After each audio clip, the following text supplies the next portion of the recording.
So, Pastor Joe has loaded the rounds into the back of the pickup. He's going to bring them down here to the splitting station. That's the wood that we've stacked so far today. That was almost done when we got started. We've had some really cold weather in this area at night. Daytime it's pretty good. Nighttime it's been, 30s, 20s. And so we've been burning wood at a pretty regular rate. When I did that wood stove experiment, 50 degrees per log, we tend to get the room warmed up with like 5 logs, and then during the evening it's 1 to 2 logs every hour or two. So we needed to stock up, and we did. And then these little chips and stuff here are really good for once your fire, or just starting your fire, if you got your dry kindling and it's kind of going, feed them a few of these. It gets a little bit stronger, and then you can start putting on real pieces of wood. All right, so that was our task for today. Hope you're having a very productive day. Bless you, shalom. Thanks for subscribing. Thanks for watching.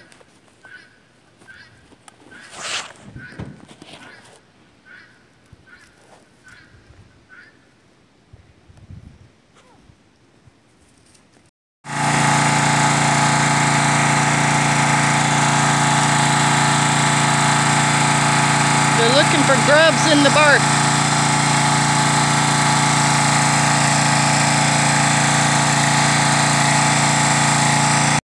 Here's the wood we stacked after we split it. This whole thing was basically empty before we got started. And now we have 2 rows of wood. And it's, well, that's about my chest high, and then almost my head high here. We may not need it all. However, you never know what the weather's going to do, and this, now we know, estimating 15 logs basically a day, so many days worth of logs, and then etc, etc. So it was a very productive day.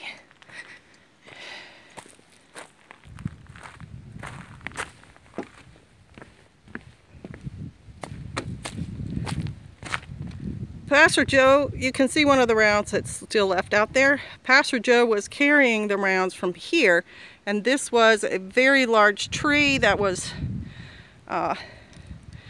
standing here.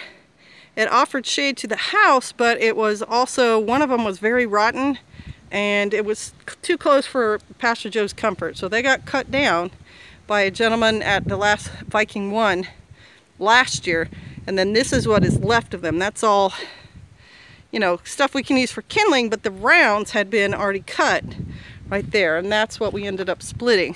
And we also had a few rounds up at the front of the driveway that came from a different location. They were shorter, whoa, and we went ahead and cut them up too, just because they're the right age. And then one got left right here to split wood on. And it's tipped over right now, but I was trying to teach the dog to jump into the bed of the truck, and it got knocked over. So there's the aftermath. There's all the bits and chips and everything, and the chickens were over here earlier looking for more grubs. So it was a very productive day.